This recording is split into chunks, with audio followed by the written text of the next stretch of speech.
로마서 8장입니다. 로마서 8장 9절에서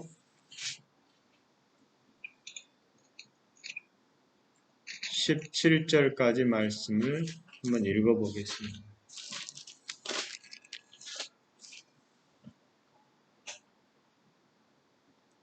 로마서 8장 9절에서 17절까지 말씀입니다. 천천히 읽으면서 이 말씀을 좀 잘 살펴보시기 바랍니다. 다 같이 말씀을 읽겠습니다. 9절 먼저 제가 읽고 교독을 할게요. 만일 너희 속에 하나님의 영이 거하시면 너희가 육신에 있지 아니하고 영에 있나니 누구든지 그리스도의 영이 없으면 그리스도의 사람이 아니라. 또 그리스도께서 너희 안에 계시며 몸은 죄로 말미암아 죽은 것이 영은 의로 말미암아 살아있는 것이니라. 예수를 죽은 자 가운데서 살리신 이의 영이 너희 안에 거하시면 그리스도 예수를 죽은 자 가운데서 살리신 이가 너희 안에 거하시는 그의 영으로 말미암아 너희 죽을 몸도 살리시리라. 그러므로 형제들아 우리가 빚진 자로 돼 육신에게 져서 육신대로 살 것이 아니니라. 너희가 육신대로 살면 반드시 죽을 것이로되 영으로서 몸의 행실을 죽이면 살리니. 무릇 하나님의 영으로 인도함을 받는 사람은 곧 하나님의 아들이라. 너희는 다시 무수하는 종의 영을 받지 아니하고 양자의 영을 받았으므로 우리가 아빠 아버지라 부르짖느니라. 성령이 친히 우리의 영과 더불어 우리가 하나님의 자녀인 것을 증언하시나니. 자녀이면 같이 읽습니다. 자녀이면 또한 상속자 곧 하나님의 상속자요 그리스도와 함께한 상속자니 우리가 그와 함께 영광을 받게 하여 고난도 함께 받아야 할 것이니라. 아멘. 네. 오늘은 영에 대한 얘기를 좀 저번 주도 하긴 했는데 영에 대한 영으로 어떻게 사는가를 좀 그리스도인은 어떻게 영으로 살아야 하는가 이 말씀을 좀 나누고자 합니다. 오늘 본문에서 8장 9절부터 17절에 보면 우리 안에 지금 영이 거한다라고 말할 때 이 영이 어떻게 표현되어 있느냐를 좀 보면 9절에는 하나님의 영, 그렇죠?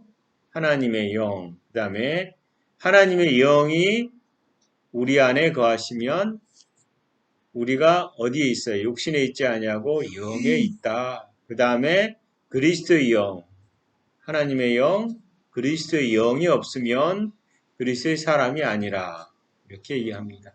그래서 하나님의 영, 그리스도의 영, 그 다음에 죽은 자 가운데 살리신 이의 영, 이분이 누구시죠? 성령님이시죠.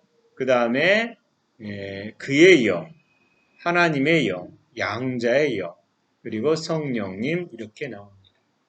그 다음에 우리가 영에 있으면서 영으로 있을 때에 몸의 행실을 죽이는 방식은 우리가 우리 의지로 막 노력하는 게 아니라 영으로서 우리 영으로서 몸의 행실을 죽이면 살린다. 영으로서 이렇게 돼 있거든요. 그러니까 너희가 육신대로 살면 반드시 죽을 것이로되 영으로서 몸의 행실을 죽이면 이렇게 돼 있습니다. 영으로 성령님으로 혹은 우리의 영과 연합되어 있으므로 우리의 영이라도 틀린 말은 아닌데 아무튼 영으로서 우리의 몸의 행실을 다스려라 이 소리인 거거든요. 그 다음에 우리가 종의 영을 받지 아니하고 양자의 영을 받았다라고 되어 있습니다. 그래서 새로운 피조물에 거듭난 그리스도인의 삶의 특징은 더 이상 육신으로 살지 않고 영으로 산다 이렇게 말할 수 있습니다. 근데 영으로 살아야 된다라고 말하니까 영으로 산다라는 이 명제 요거를 잘 이해하는 게 쉽지가 않아요. 그렇잖아요.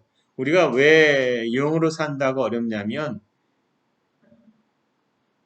우리가 살아있는 우리의 형태는 대부분 물리적인 감각에서 느낌으로 정신적인 활동으로 살기 때문에 영에 대한 부분을 잘 이해를 안 되는 거예요. 그리고 자꾸 영도 어떤 느낌으로 가려고 그러는 거죠. 하나님께서는 느낌이 아니라 뭐라 그래요? 믿음이다. 그 다음에 이제 영으로 사는 사람들은 어떤 사람들이냐라고 말하면 초월적인 은사를 막 행하는 사람을 영적인 사람이다. 이렇게 생각하는 경우도 있는데 그것은 아닙니다. 그러나 하나님의 어떤 역사를 드러내기 위한 어느 부분이지 그게 영으로 사는 것은 아니다. 근데 바울은 오늘 9절에서 하나님의 영이 거하시면 너희가 어디에 있다? 육신에 있지 아니하고 영에 있나니. 이 말을 거듭난 우리가 더 이상은 육신의 욕구를 따라 사는 것이 아니라 성령님을 따라 사는 존재다. 그리고 그 이유는 우리가 영이기 때문이다. 그리고 우리는 하나님과 이미 연합되어 있다. 그래서 그럼에도 불구하고 영에 대한 이해가 불분명하고 매우 모호하다라는 겁니다. 이걸 좀 더 이해하기 위해서는 다시금 어디로 가야 할 필요가 있을까요? 에덴의 하나님의 창조로 가면 어떤 실마리가 좀 풀어질 것 같아요. 하나님이 사람을 창조한 다음에 에덴에서 굉장히 노력하고 열매를 막 따먹고 하기 위해서 수고해야 되고 이런 그런 것일까요? 아니면 행복하게 있을까요? 굉장히 행복한 것이에요. 진짜 행복한 것이에요. 가봤어요? 들어가 있잖아요, 우리가. 우리가 이미 그리스도 안에 들어가 있는데 하나님이 창조한 에덴 동산은 부족함이 없이 풍족한 것이에요. 잘 들으세요. 부족함이 없어요. 풍족해요. 근데 하나님의 형상으로 살아야 하는 것이 하나님의 창조의 목적이고 부족함이 없다는. 그런데 사람이 죄를 짓고 지금처럼 이 세상에서 산다라는 거죠.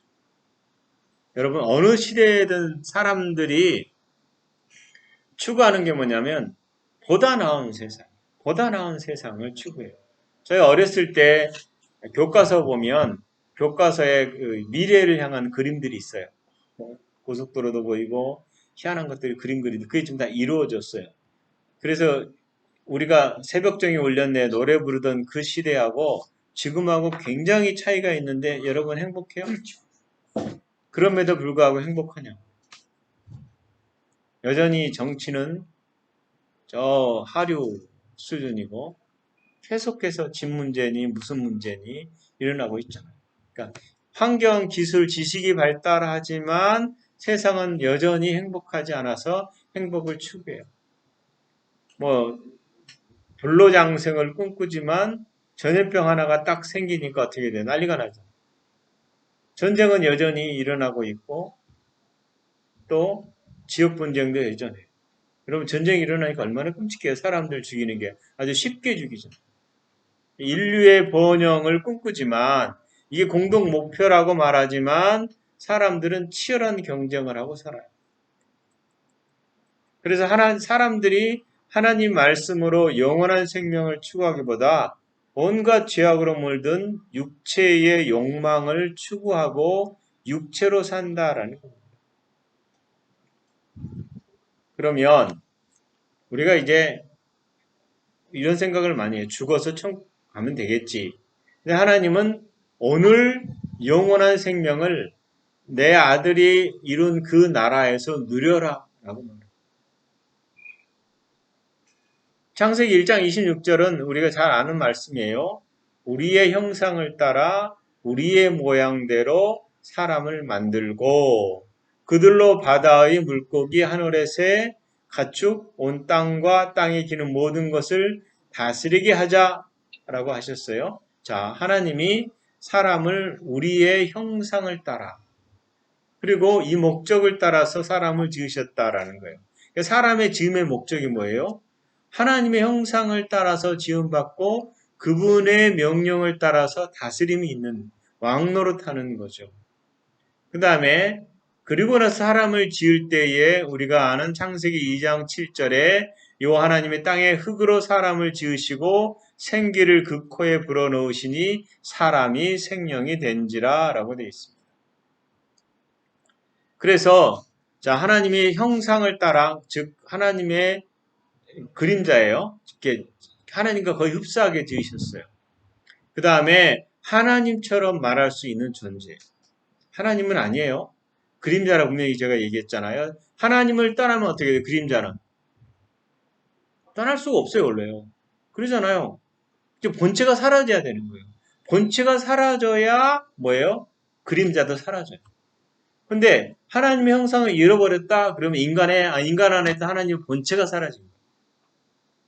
뭔 말인지 알겠죠? 사람이 하나님과 떨어질 수 없거든요. 근데 하나님과 떨어졌다, 그림자 하나님과 떨어졌다면 형상을 잃어버린 거거든요. 본체가 사라집니다. 하나님의 본체가. 즉 우리 안에 하나님의 본체가 있었다. 이거는 생명이에요. 하나님의 씨가 우리 가운데 있었는데 이게 사라져버린 거예요. 원래 사람은 하나님의 본체를 가지고 있는 자로 우리가 하나님의 본체는 아니지만 하나님의 형상을 그대로 가지고 하나님처럼 사는 존재였어요. 하나님처럼 사니까 부족함이 있어요, 없어요? 부족함이 원래 없어요. 그래서 영이 분리되면, 즉 하나님의 형상이 분리되면 사람은 더 이상 하나님으로부터는 어떤 것도 느낄 수가 없어요. 들을 수도 없어요. 볼 수도 없어요. 영의 영역에 관해서는 완전한 무능한 존재가 된다라는 거예요. 그래서 하나님께서는 오직 당신의 법과 말씀, 당신의 법과 생명의 법이죠. 이 말씀으로 보고 듣고 느끼게 함으로써 그의 말씀의 능력이 이 땅에서 또 우리가 살아가도록 사람을 지으셨다라는 거예요.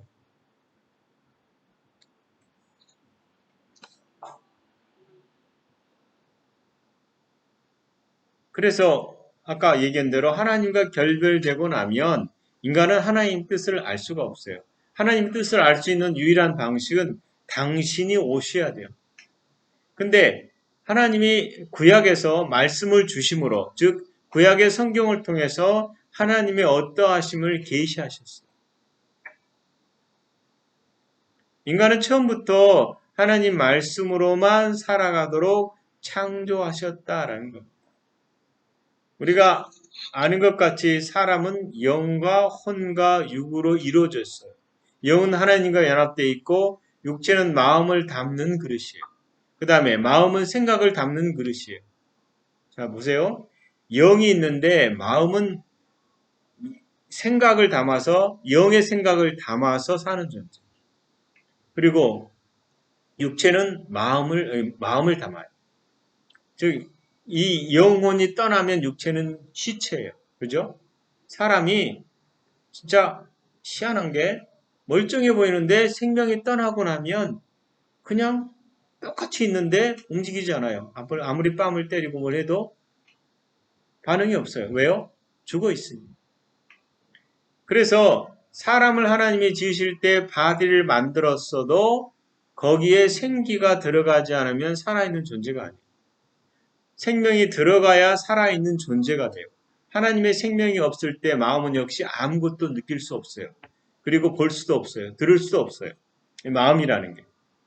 그래서 하나님의 생기를 불어넣었을 때 마음과 몸은 비로소 살아있고 하나님의 창조의 목적을 이룰 수 있는 존재가 됐다라는 거예요. 그러나 타락하기 전에 인간은 세상 사람들의 생각을 갖지 않았어요. 무슨 말인지 아시겠어요? 하나님의 생각만 있었다라는 거죠. 그리고 세상으로부터는 지식도 없었어요. 오직 마음은 하나님의 생각을 담고 그 생각을 따라서 몸이 움직였다. 이게 땅을 존재하는 방식이죠. 성경에 잠언 24장 9절에 보면 미련한 자의 생각은 죄요. 하나님 말씀이 마음에 있어야 사람이다 라고 되어 있습니다.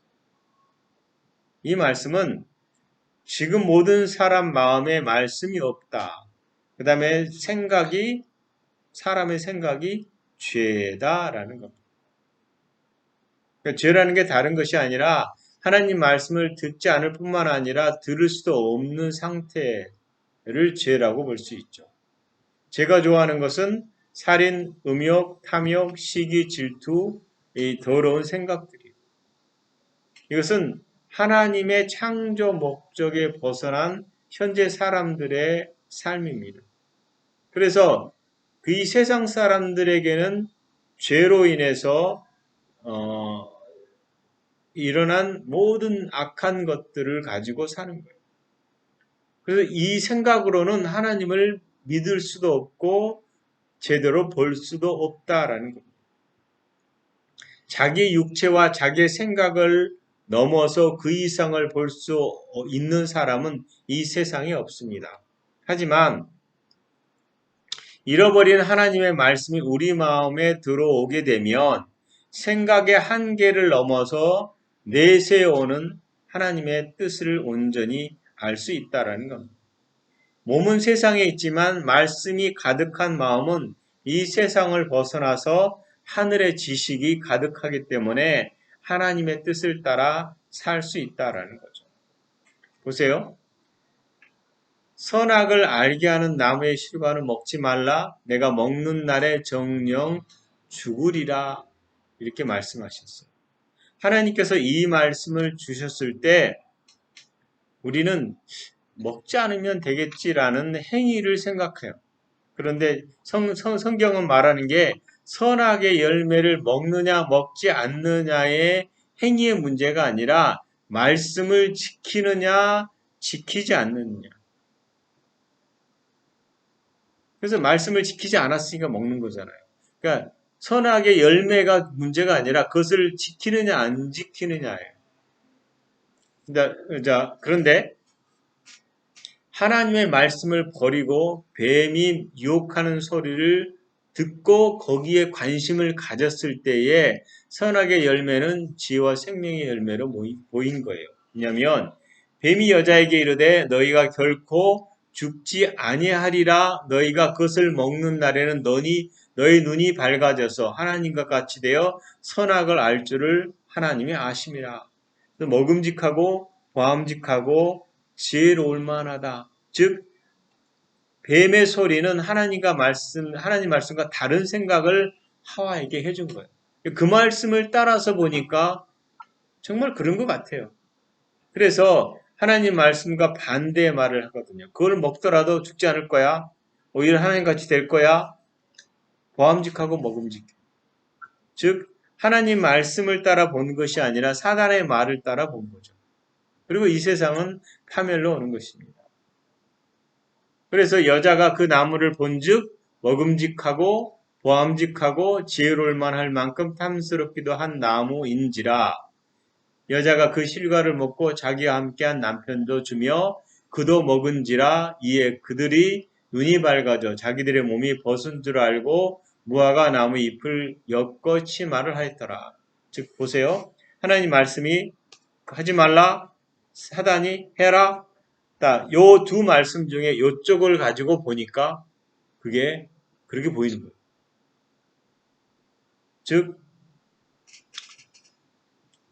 선악을 알게 하는 나무를 따먹었다 전제 이전에 그 말씀을 사단의 말을 들었다라는 것이 전제. 그래서 누구의 말을 들었느냐? 사단의 말을 들었다. 잘 보세요. 요한복음 6장 63절에 보면 살리는 것은 뭐예요? 영이니 육은 무익하니라. 내가 너에게 이른 말은 영이요 생명이니라. 이렇게 말했어요. 사람 안에 하나님의 말씀이 가득할 때에 그것은 생명으로 사람을 살아있게 한다라는 거예요. 그러나 사단의 말을 받아들이면 어떻게 돼요? 사단의 말은 영일까요? 아닐까요? 영이에요. 사단의 말도. 우리도 영이고요. 사단도 영이고요. 하나님 말씀도 영이에요. 근데 하나님 말씀을 받아들이지 않고 사단의 말을 받아들이면 사단의 말은 영인데 그것이 곧 죽음이에요. 아담과 하와가 하나님 말씀을 받아들인 것이 아니라 사단의 말을 받아들임으로 낳은 열매가 사망입니다. 이것은 더 이상 사람의 마음속에 하나님 말씀이 거하지 않게 됐다는 것을 의미해요. 타락과 함께 사람 마음속에는 뭐가 들어있어요? 육체를 위하는 생각, 사단의 생각이 가득 찬 삶을 살게 됐다. 즉 인간이 사단의 영을 따라서 본성이 사망에 처하게 됩니다. 그래서 예수님이 그랬잖아요. 내 말이 너희 안에 거하면, 그죠?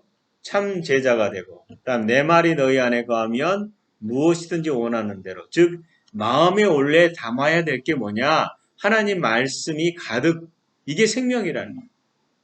그런데 그러지 않았다는 거죠. 하나님 말씀은 하나님을 섬기게 하고 믿게 하고 그분을 느끼게 하고 능력을 주시는 말씀이에요. 그런데 사단에 넣어준 이 말은 사람의 생각 가운데 하나님은 볼 수도 없어요. 그리고 이 세상에서 영혼을 보는 눈은 잃어버리고 세상만 사랑해요.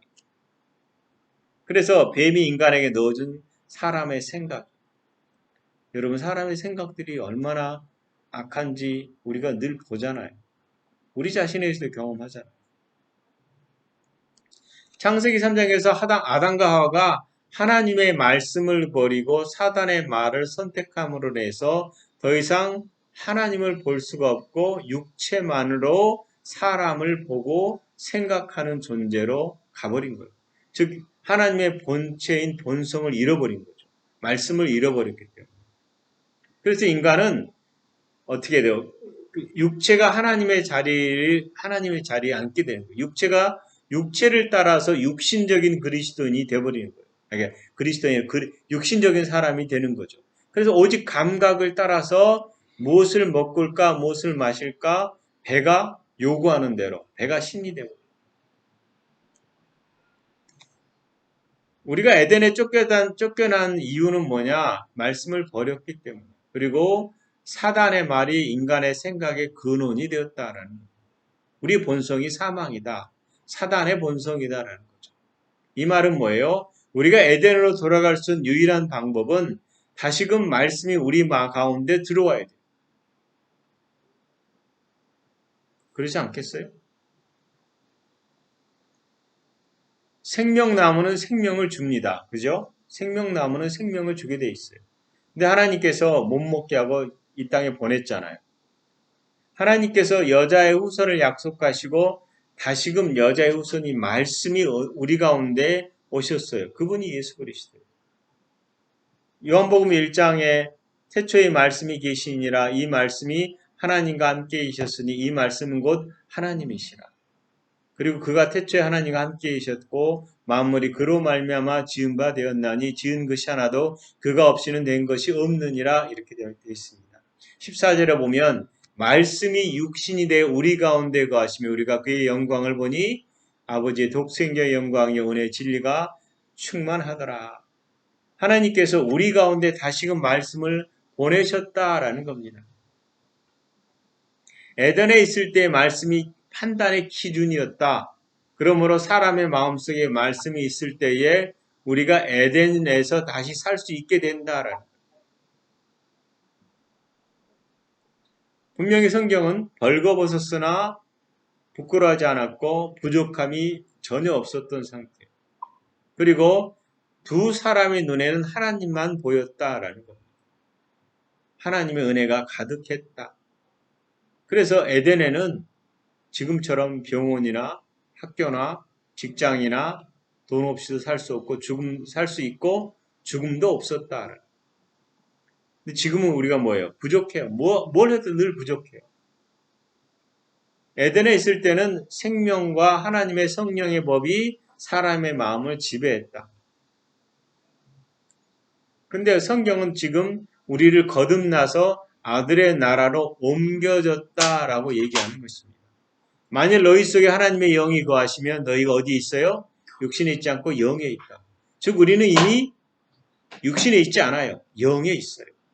성경에는 그리스도의 영 또한 하나님 말씀이 마음에 있기 때문에 우리를 그리스도인이라고 부르는 겁니다. 그리스도의 사람이라고 부르는 것입니다. 그래서 말씀이 우리 가운데 있으면 이 말씀이 육신을 보지 않게 하고 말씀인 하나님을 보며 섬기게 한다라는 거예요. 로마서 8장 6절은 육신의 생각은 사망. 육신의 생각은 사망. 이 말은요, 사단의 생각이라는 거예요. 사단의 생각과 우리가 동일하게 이 세상을 보고 산다는 거죠. 그 다음에 영의 생각, 하나님의 생각은 생명과 평안이니라 라고 로마서 8장 6절은 말합니다. 하나님 말씀은 영원한 생명이며 우리를 하나님 나라로 인도합니다. 그것이 말씀의 목적이에요. 반대로 하나님의 생명이 없는 사람의 생각은 뭐예요? 죽음이 목적. 그 중에 첫 번째 사망은 육체와 영혼에 불리고요. 두 번째 사망은 영원한 저주의 불못으로 들어가는 것입니다. 그래서 계시록 21장 8절에 그러나 두려워하는 자들과 믿지 않은 자들과 흉악한 자들과 살인자들과 행음하는 자들과 슬객들과 우상 숭배자들과 모든 거짓말을 하는 자들은 불과 유황으로 타는 못에 참여하리니 이것이 둘째 사망입니다. 모든 사람은 첫 번째 사망을 피할 길이 없어요. 다 예수 그리스도를 믿지 않으므로 죽음의 상태에서 태어나거든요. 하나님과 상관없는 하나님의 생명이 없는 상태로 태어나지만 우리가 두 번째 사망으로는 갈 수 없잖아요. 예수 그리스도를 믿으면 우리는 그리스도 안에서 하나님의 생명으로 에덴으로 들어가는 것입니다. 그래서 우리가 바른 삶을 어떻게 살아야 되는가? 결국 그리스도인들은 하나님 말씀을 따라 살아가야 된다라는 겁니다. 현실에서는 육체의 소욕과 사람의 생각을 따라 살고 싶어하는 것이 끊임없이 일어나고 있는 건 사실이에요. 세상 사람들이 육신의 편안함과 각종 욕구의 충족을 원하기 때문에 사람의 생각을 따라 살기를 원하지만 그리스도인들은 어떻게 해요? 그렇게 살면 안 된다라는 거예요. 하나님의 말씀을 따라서 구별해서 분명히 살아가야 된다라고 성경은 말하고 있는 것입니다. 우리는 이미 영 안에서 영이 우리의 삶의 본질이 된 거거든요. 그래서 갈라디아서 보면 내가 이루는 너희는 성령을 따라 행하라 이렇게 돼 있어요.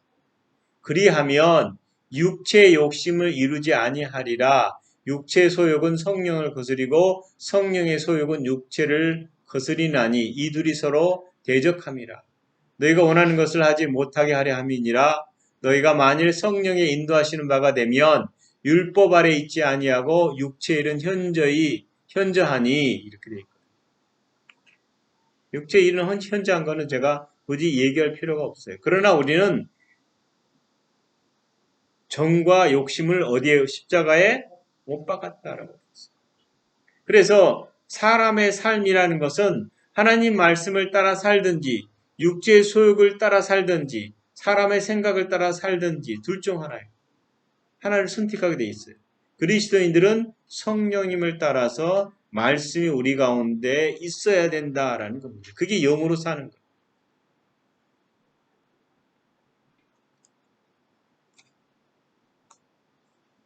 이사야 55장 2절에 보면 악을 선하다 하며 선을 악하다 하며 흑암으로 광명을 삼으며 광명으로 흑암을 삼으며 쓴 것을 단 것으로 삼으며 단 것을 쓴 것을 삼는 자들은 화 있을진저라고 되어 있어요. 사단의 영이 마음에 가득하면 여러분 악을 선하다고 말합니다. 제가 재판을 받아봤고 이 여러 가지 사건들의 재판을 보면 분명히 저거는 문제가 있거든요. 저거는 분명히 범죄거든요. 근데 재판 결과가 아닌 걸로 나와요. 왜 그럴까요? 지금 이거예요. 이 세상에서는 하나님 없이는 공의가 없어요. 사람의 삶의 목적은 육체 소욕, 즉 자기 생각을 가지고 살아요. 그래서 하나님의 생각을 받아들이지 않아요. 여러분 살면서요. 자기의 생각이 틀리다고 생각하는 사람 아무도 없어요. 그리고 너 생각이 틀려 그러면 싫어해요. 육신의 생각은 하나님과 원수가 된다라고 분명히 말했어요. 그리고 하나님 법에도 굴복치 않을 뿐만 아니라 할 수도 없습니다. 육신의 생각은 하나님의 법과 대치되고 결코 하나님의 법을 따라가려고 하지 않아요. 그래서 그 사람들은 하나님을 기뻐하게 할 수 없다라는. 다시 말하면 육신의 생각은 마음, 이 혼이 몸과 연합해서 만들어낸 생각이에요. 하나님의 생각은 성령님을 따라서 하는 생각이에요. 여러분, 우리는 거듭났고 이제 우리 영은 하나님과 연합되어 있어요. 우리 마음을 하나님이 변화시키라는 거예요. 무슨 말씀인지 아시겠죠? 로마서 12장에 있는 말씀처럼 너는 이 세대를 본받지 말고 오직 마음을 새롭게 변화를 받는. 이 변화를 받는 방식은 하나님 말씀을 우리 가운데 두는 거예요. 제가 계속해서 고백하는 고백이 요즘 고백 중에 하나는 이제 시편 23편을 고백해요. 마음으로 하나님 여호와는 나의 목자십니다. 그렇습니다. 주님이 나의 목자입니다. 나는 부족함이 없습니다. 항상 내 필요한 것을 채우시니 감사합니다. 요한복음 17장으로 가서 주님이 내 안에 내가 주님 안에 있습니다. 이런 고백을 계속해요. 근데 그 고백을 통해서 우리 안에 제 안에 뭔가 막 자꾸 일어나는 걸 느낄 때가 많거든요. 다시 말하면 말씀을 생각하고 말씀을 계속 봐야 된다는 거죠. 사단은 끊임없이 우리에게 말씀을 빼앗으려고 합니다. 우리 마음 가운데 자신의 생각을 집어넣어서 세상을 보게 하려고 한다는 거예요. 우리가 집착하는 게 무엇인가, 우리가 바라보는 것이 무엇인가를 우리는 점검해야 돼요. 갈라디아서 4장 6절에 너희가 아들이므로 하나님이 그 아들의 영을 우리 마음 가운데 보내사 아빠 아버지라 부르게 하셨느니라. 하나님을 믿는 것은 하나님의 영을 받아들이는 것이고 곧 말씀이 예수 그리스도를 믿는 것이다. 성령이 우리 가운데 계시는 것이다. 또 우리가 하나님 말씀을 갖는 것이다. 그러므로 우리는 하나님 말씀을 끊임없이 고백해야 되는 거예요. C.S. 루이스가 우리의 시선을 하나님께 고정시키고 있는 동안만 우리는 그리스도인이다 이렇게 말했어요. 물론 우리는 항상 하나님께 우리의 생각을 고정시켜야 돼요. 우리 하나님을 주목하는 가장 지혜로운 방식이 바로 말씀을 우리 마음 가운데 두는 것입니다. 영으로 산다라고 말할 때는 우선 말씀을 여러분 마음 가운데 심으십시오. 계속 심으십시오. 그리고 성령께서 계속 이 말씀을 따라 나를 인도해 달라고 여러분 요청하십시오. 우리 가운데 계신 하나님의 영, 그 다음에 예수 그리스도의 영, 그리고 성령님, 동일한 분이시잖아요. 이분이 우리 가운데서 우리가 말씀을 고백할 때마다 그 말씀을 살아있게 하실 것입니다. 영으로 산다, 그것이 무슨 은사가 아니라 그분의 말씀을 인정하고 그분이 말한 것이 곧 내 삶이다. 여러분이 거룩하잖아요. 여러분이 부족함이 없잖아요. 에덴 안에 이 충만함을 누릴 수 있는데 사단이 와가지고 얼마나 꼬드겼어요. 그 말씀을 보니까 그렇게 보이잖아요. 그러나 말씀을 보면 그 말씀이 우리를 인도하실 것입니다. 우리 안에 예수님이 계시고 성령님이 계시고 하나님이 계십니다. 여러분 영으로 사는 것, 말씀으로 사는 것이고 성령께서 그렇게 의지하면 인도하실 것입니다. 그렇게 사시는 여러분 되시기를 예수 그리스도의 이름으로 축원합니다. 아멘. 기도하겠습니다. 하나님, 우리가 주목하는 것은 이 세상이 아니고 우리의 시민권이 하늘에 있으므로 하나님을 주목합니다. 주의 말씀을 주목합니다. 우리 가운데 두신 말씀이 풍성하여져서 우리 마음 가운데 주의 말씀이 가득함으로 그 말씀을 따라 우리가 순종하고 하늘에 이룬 것을 땅에 이루는 삶을 살게 하시옵소서. 성령께서 더 많은 지혜로 말씀을 깨닫게 하여 주시고 그 말씀이 우리의 삶에 호흡이 되고 음식이 되고 생명이 되고 삶의 모든 지경을 다스리는 것이 되게 하여 주시옵소서. 항상 그렇게 인도하시는 내 아버지를 찬양합니다. 주님 영광 받으시옵소서. 예수님 이름으로 기도합니다. 아멘.